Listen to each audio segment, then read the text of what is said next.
Hello everyone, welcome to my YouTube channel and my name is Kritika और मैं करूंगी आपके 12th की जर्नी को बहुत ही आसान। तो चलिए आज हम वो चैप्टर स्टार्ट करेंगे जिसमें 90% बच्चे पकड़ाए हुए रहते हैं, यानी कि वो चैप्टर, ठीक है, जिसमें 90% बच्चे अपने एग्जाम में गलती करके आते हैं, that is fundamental of partnership. तो चलिए करते हैं स्टार्ट इस चैप्टर को। तो भाई फंडामेंटल ऑफ पार्टनरशिप के बारे में मैंने आपको छोटा सा इंट्रोडक्शन दिया था, और अगर अभी तक आपने वो इंट्रोडक्शन नहीं देखा है तो जाओ फटाफट और उस वीडियो का देख कर आओ। तो सुनिए, फंडामेंटल पार्टनरशिप में मैंने आपको एक बात बताई थी, वो क्या थी कि पार्टनरशिप का रजिस्ट्रेशन कराना क्या होता है, वॉलंटरी होता है। यानी आप पार्टनरशिप का रजिस्ट्रेशन करवा भी सकते हैं और पार्टनरशिप का रजिस्ट्रेशन नहीं भी करवा सकते। अगर आप पार्टनरशिप का रजिस्ट्रेशन कराएंगे तो क्या बनेगी, बकायदा पार्टनरशिप डीड बनेगी। क्या बनेगी? पार्टनरशिप डीड बनेगी। और अगर आप रजिस्ट्रेशन नहीं करवाते हैं तो पार्टनरशिप डीड यहाँ पर नहीं बनती, राइट। अब बच्चे लोग, व्हाट इज पार्टनरशिप डीड? तो भाई पार्टनरशिप डीड एक वो डॉक्यूमेंट होता है जो कि लिखित में होता है और उसमें पार्टनर्स के सारे टर्म्स एंड कंडीशंस लिखे होते हैं, राइट। तो ये रिटर्न एग्रीमेंट होता है जिसमें पार्टनर्स के टर्म्स एंड कंडीशंस पार्टनर लिखते हैं। तो बच्चे लोग, अगर हम पार्टनरशिप का रजिस्ट्रेशन करवाते हैं तो पार्टनर्स के बीच में जितने भी मुद्दे होंगे वो पार्टनरशिप डीड में लिखे जाएंगे, और अगर रजिस्ट्रेशन नहीं कराते हैं तो वहां पार्टनरशिप डीड नहीं बनती है। तो आज हम डिस्कस करेंगे, अगर हमारी डीड बनी है तो क्या होगा, डीड नहीं बनी है तो क्या होगा, और पार्टनर्स के बीच में ऐसे कौन कौन से मुद्दे हैं जिसमें पार्टनर्स के बीच में झगड़े हो सकते हैं, और उन झगड़ों को सॉर्ट आउट करने के लिए, ठीक है, हमारे डीड में क्या लिखा हुआ है। और अगर डीड नहीं है, ठीक है, तो इंडियन पार्टनरशिप एक्ट 1932 इसके बारे में क्या बोलता है, ठीक है। तो चलिए करते हैं स्टार्ट। तो बच्चे लोग, पार्टनर्स के बीच में सबसे पहला मुद्दा यानी सबसे पहला कॉन्फ्लिक्ट वो क्या है, वो है रेशो के बारे में।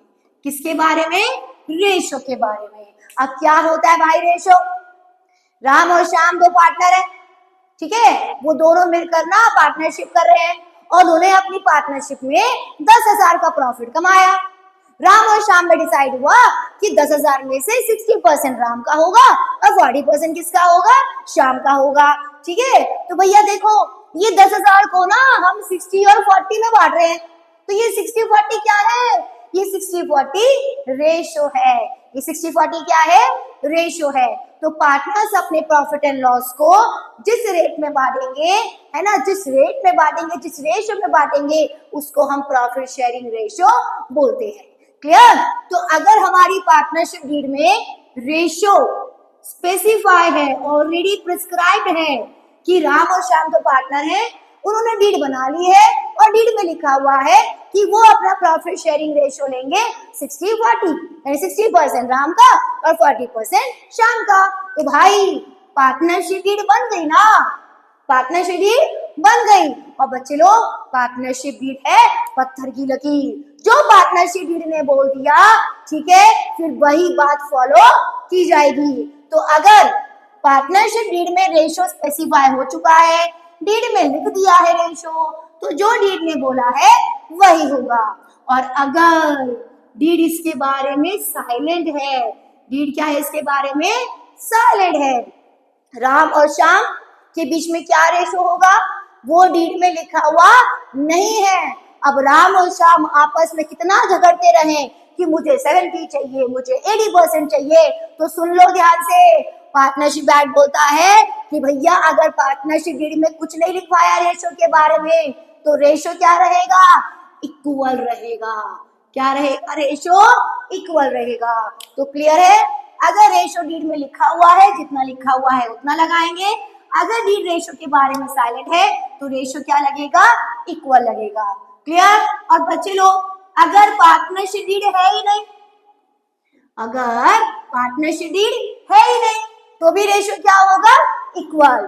तो भी रेशो क्या होगा, इक्वल, ठीक है। तो ये हो गया हमारा पहला मुद्दा। दूसरा मुद्दा आता है इंटरेस्ट और कैपिटल। क्या आता है? Interest on capital. अब क्या होता है इंटरेस्ट ऑन कैपिटल? जब एक मालिक अपने ही बिजनेस में पैसा लगाता है तो उसको क्या बोलते हैं? कैपिटल। क्या बोलते हैं? कैपिटल। अब सुनो मेरी बात ध्यान से, 11th क्लास में पढ़ा था ना बिजनेस एंटिटी कॉन्सेप्ट, पढ़ा था कि नहीं? बिजनेस एंटिटी कॉन्सेप्ट क्या बोलता है? बिजनेस अलग है और मालिक अलग है। बिजनेस अलग है और मालिक अलग है। ये दोनों अलग अलग पर्सनालिटीज हैं। ऐसा कौन बोलता है? Business entity concept. तो भैया अगर एक बिजनेस अपने ही फर्म में पैसा लगाएगा तो क्या बोलेंगे उसको? कैपिटल। तो जब ये मालिक अपने बिजनेस में पैसा लगा रहा है तो मालिक क्या बोल रहा है? ए बिजनेस, मैं तुझ पे पैसा लगा रहा हूं, ला मुझे बदले में ब्याज दे, मुझे बदले में ब्याज दे। तो भैया अभी ये जो फर्म है ना वो अपने मालिक को ब्याज देगी, उसकी कैपिटल पर इंटरेस्ट देगी। देखो कैपिटल पर इंटरेस्ट, ये क्या बन गया? Interest on capital. अब सुनो मेरी बात, अगर पार्टनरशिप डीड में जितना इंटरेस्ट ऑन कैपिटल लिख दिया तो भैया उतना ही लगाएंगे, और अगर इंटरेस्ट ऑन कैपिटल के बारे में पार्टनरशिप डीड साइलेंट है तो इंटरेस्ट ऑन कैपिटल नहीं लगेगा। क्लियर है मेरी बात? दोबारा समझो। राम और श्याम जो पार्टनर हैं, राम ने पैसा लगाया अपनी फर्म में पूरा 1 लाख रुपए और डीड में लिख दिया कि राम को उसकी कैपिटल पे 12% का ब्याज मिलेगा। अब राम कह रहा है श्याम तूने लगाए हैं सिर्फ 20,000 रुपए, मैंने लगाए हैं 1 लाख रुपए, तो मुझे जो ब्याज है ना वो 12% नहीं चाहिए, मुझे ब्याज चाहिए पूरा 20%, है ना? तो श्याम क्या बोलेगा? अरे सुन भाई, डीड देखना, डीड में कितना लिखा है? डीड में लिखा है 12%। तो भैया जो डीड ने कह दिया ना वो पत्थर की लकीर है। अब डीड ने कहा है 12% तो 12% ही लगेगा, चाहे आप कितना भी झगड़ा करते रहो, ठीक है? और अगर डीड में कुछ भी नहीं लिखा हुआ तो क्या मिलेगा? रहेगा, ठीक है? तो इंटरेस्ट ऑन कैपिटल नहीं लगेगा। क्लियर है पॉइंट? तो अगर डीड में लिखा हुआ है आईओसी के बारे में तो उतना ही लगाएंगे, और अगर नहीं लिखा हुआ तो आईओसी नहीं मिलेगा, ठीक है? और अगर पार्टनरशिप डीड नहीं है तो भी आईओसी नहीं मिलेगा। क्लियर? तो ये था हमारा सेकंड मुद्दा। अब हम बात करेंगे थर्ड मुद्दे की। तो थर्ड क्या है भैया? पार्टनर सैलरी और पार्टनर कमीशन। पार्टनर सैलरी और पार्टनर कमीशन। अब देखो भैया ऐसा होता है ना, दो पार्टनर है राम और श्याम, राम ज्यादा काम कर रहा है, श्याम कम काम कर रहा है। राम ने कहा अरे भाई सुन श्याम, मैं अपनी फर्म में ज्यादा काम कर रहा हूं तो मुझे ना सैलरी चाहिए, मुझे ना कमीशन चाहिए। श्याम ने कहा अरे हाँ भाई कोई दिक्कत नहीं, बनवा ले डीड में। तो भैया दोनों ने डीड बनाई और डीड में लिख दिया कि राम को ना सैलरी मिलेगी 10,000 पर मंथ। कितनी सैलरी मिलेगी? 10,000 पर मंथ। तो भैया देखो, अगर एक पार्टनर्स यानी सारे पार्टनर्स मिलकर अपनी पार्टनरशिप डीड में लिखवा देते हैं कि इस पार्टनर को इतना सैलरी मिलेगा, जितना डीड में लिखा हुआ है उतना सैलरी देना पड़ेगा। लेकिन भाई अगर डीड में कुछ भी नहीं लिखा हुआ तो सैलरी कमीशन नहीं मिलेगा। क्या समझे? डीड में लिखा था कि राम को सैलरी मिलेगा 10,000 पर मंथ तो मिलेगा, चाहे आप कुछ भी कर लो। लेकिन अगर डीड में कुछ लिखा ही नहीं है तो भैया 24 घंटे काम करते रहो, अपनी पूरी जिंदगी अपनी फर्म को लगा दो, लेकिन फर्म आपको सैलरी और कमीशन नहीं देगी अगर डीड में कुछ भी नहीं लिखा हुआ है तो, ठीक है? और अगर डीड ही नहीं है, अगर डीड ही नहीं है तो भी मिलेगा, यानी कि तब भी पार्टनर को सैलरी और कमीशन नहीं मिलेगा। ठीक है भाई? चलिए ये हो गया हमारा तीसरा मुद्दा। अब बात करते हैं चौथे मुद्दे की। तो चौथा मुद्दा है भैया इंटरेस्ट ऑन ड्राइंग। क्या है? Interest on drawing. अब इंटरेस्ट ऑन ड्राइंग क्या है भैया? पहले समझे ड्राइंग क्या है। जब एक मालिक अपने ही बिजनेस से पैसा विड्रॉ कर लेता है, निकाल लेता है और ले जाता है अपने घर, यानी अपने पर्सनल कंजम्पशन के लिए, तो उसको हम क्या बोलेंगे? ड्राइंग बोलेंगे। अब बिजनेस क्या बोल रहा है? ए मालिक, तू बिजनेस से लेकर जा रहा है ना पैसा, ला अब तू मुझे इस पर ब्याज दे। तो यहाँ पर फर्म अपने पार्टनर से ब्याज मांग रही है, अपने मालिक से ब्याज मांग रही है, और इसी ब्याज को हम क्या बोल रहे हैं? Interest on drawing. क्या बोल रहे हैं? Interest on drawing. तो यहाँ पे फर्म को पार्टनर से इंटरेस्ट ऑन ड्रॉइंग मिलेगा। कितना मिलेगा? कितना मिलेगा भैया? सिर्फ जितना डीड में लिखा हुआ है। और अगर डीड में नहीं मिला तो, डीड में कुछ भी नहीं लिखा तो, डीड साइलेंट है तो पार्टनर क्या बोलेगा? ले फर्म, अब तुझको ठहरा मिलेगा, यानी कि आईओडी नहीं लगेगा, नहीं चार्ज होगा आईओडी।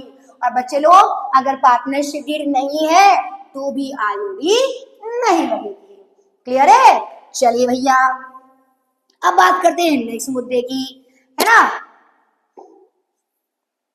तो सुनिए ध्यान से, नेक्स्ट मुद्दा है इंटरेस्ट ऑन लोन। क्या है? Interest on loan. ठीक है, कहानी समझे ध्यान से। ये पार्टनर है, ठीक है, और ये है फर्म। ये पार्टनर अपनी ही फर्म को लोन दे रही है। ये पार्टनर अपनी ही फर्म को लोन दे रहा है। जब एक पार्टनर अपनी ही फर्म को लोन देगा तो पार्टनर क्या बोलेगा? ए फर्म, ला मुझे इस पर इंटरेस्ट दे। ठीक है, मेरे लोन पर मुझे इंटरेस्ट दे। तो यहाँ पर फर्म क्या करेगा? पार्टनर को इंटरेस्ट देगा। क्या देगा? पार्टनर को इंटरेस्ट। कितना प्रतिशत देगा भाई?